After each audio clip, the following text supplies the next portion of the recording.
মুসলমানরা আরেকটা মারাত্মক বিপদে পড়ে গুমরাহির দিকে ছুটে আরেকটা ঘটনার কারণে। সেটাকে তারা ইসলামের বুনিয়াদ মনে করে। সেটা হলো আরবের লোক। হ্যাঁ, আরবে ইসলাম আসছে, আরবে নবীরা আসছেন, আরবে কোরআন নাজিল হলো, আরব দেশ জুড়ে বেসুমার মানুষ। শত লোকের মধ্যে হয়তোবা একজন, দুইজন, তিনজন পাওয়া মুশকিল হবে যার সঠিক দাড়ি আছে সুন্নত মোতাবেক, অথবা এতজনও নাই, দাড়ি হয় নাই, অথবা থাকলে একদমই ছোট ছোট গুড়ি গুড়ি, হ্যাঁ না, আর কোর্তা সব লম্বা পায়ের তলে পড়ে। কোর্তা পায়ের তলে ফেলে পড়া চারো মজাবে হারাম। হানাফি, শাফি, মালিকি, হাম্বলি, চারো মজাবে কঠিন হারাম কাজ। আরবের লোকে করে, মানে করে সেই কাজ, সেজন্য সেটা ইসলাম হয়ে যাবে? হ্যাঁ, আরবের লোকে দাড়ি চাষলে সেই দাড়ি রাখা ইসলাম হয়ে যাবে? এ একটা ভুল ধারণা।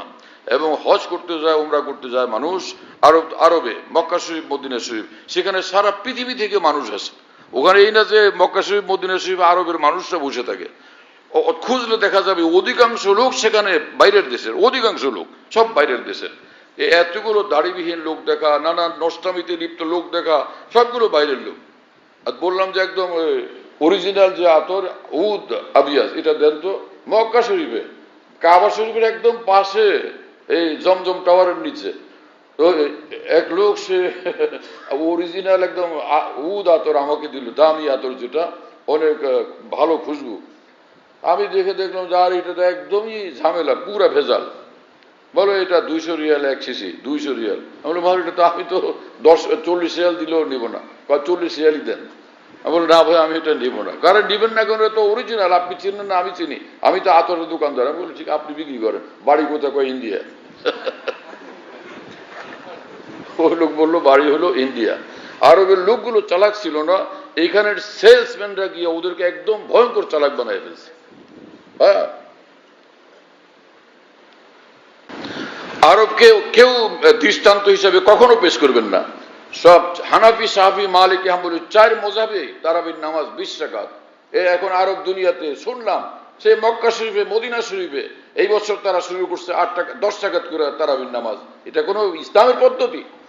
এইটা হলো তাদের সম্পূর্ণ বাড়াবাড়ি, সম্পূর্ণ সীমা অতিক্রম করা। তাদেরকে কেউই ক্ষমতা দেয়নি, আল্লাহ রসুল ক্ষমতা দেন নাই। তারা 20 রাকাতকে 10 রাকাত বানাবেন, এশার নামাজ 4 রাকাতকে 2 রাকাত বানাবেন, কোনো অধিকার নাই তাদের সেগুলো করার জন্য। কিন্তু এই বাড়াবাড়িগুলো তারা করে বেড়াইতেছে। আগে করোনার সময় তারা ডিস্টার্ব করছে অনেক, আর এখন কোনো করোনা টুরোনা নাই। এখন তারা 10 রাকাত কেন বানাইলো? আল্লাহর কাছে তাদের জবাবদিহি করতে হবে। আল্লাহ তাআলা আমাদেরকে হেফাজত করেন। দুনিয়ার কোনো এই সকল প্রমাণ টমান কেউ পেশ করবেন না যে অমুক দেশ, অমুক আরব দেশ, মক্কার দেশ, মদিনার দেশ। মক্কার দেশ, মদিনার দেশ দলিল না, দলিল কোরআন এবং হাদিস। দলিল আল্লাহর কোরআন, মুহাম্মদুর রাসূলুল্লাহ সাল্লাল্লাহু আলাইহি ওয়াসাল্লামের শিক্ষা, দীক্ষা এবং জীবন আদর্শ। এর বাইরে কোনো দলিল নাই। আর এই দলিলগুলো বুঝাই দেওয়ার যোগ্য মানুষ পৃথিবীতে ওলামায়ে দ্বীন, আলেম ওলামাগণ, যোগ্য আলেম ওলামাগণ। খালি ছোটখাটো এক মৌলবী সাহেব তাকে মনে করবে যে মহান ইমাম, পৃথিবীর সর্বশ্রেষ্ঠ শিক্ষক। এটা ভুল। পৃথিবীর সর্বশ্রেষ্ঠ শিক্ষক যারা ছিলেন আইম্মায়ে দ্বীন, সেই মুহাদ্দিসিন, ওলামায়ে দ্বীন, ফুকাহায়ে উম্মত, তাদের অনুসারী যারা, সেই ওলামারা সত্যিকার যোগ্য ওলামা। আর তাদেরকে যারা জীবনের সর্বক্ষেত্রে, ইসলামী জীবনের সর্বক্ষেত্রে গ্রহণ করে না, মানে না, ওই সকল ওলামা যোগ্য ওলামা না, অযোগ্য ওলামা। তাদেরকে মানা উচিত না। সব অযোগ্য ওলামাদের উচিত পৃথিবীর শ্রেষ্ঠ যোগ্য ওলামাদেরকে মানা।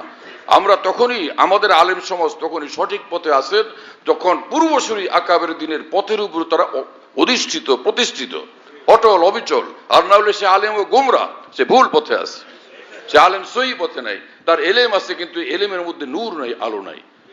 এরকম গোমরা লোক যত, গোমরা জামাত যত পৃথিবীতে ছিল, এরা সব, এদের সবেরই লিডার ছিল আলেম, কিন্তু গোমরা আলেম ছিল। এজন্য সহি উলামায়ে দ্বীনকে জানতে হবে, তাদের পথে আমাদের চলতে হবে। আল্লাহ আমাদেরকে কবুল করেন, তৌফিক দান করেন। তবে এটা একটা কথা মনে রাখবেন, সেটা হলো কিয়ামত পর্যন্ত পৃথিবীতে হক উলামায়ে দ্বীন আল্লাহ পাক রাখবেন পৃথিবীতে, এবং কোরআন সুন্নাহর সহি ইলম এবং জ্ঞানের শিক্ষা কিয়ামত পর্যন্ত আল্লাহ পাক পৃথিবীতে অক্ষত রাখবেন ইনশাআল্লাহ তাআলা।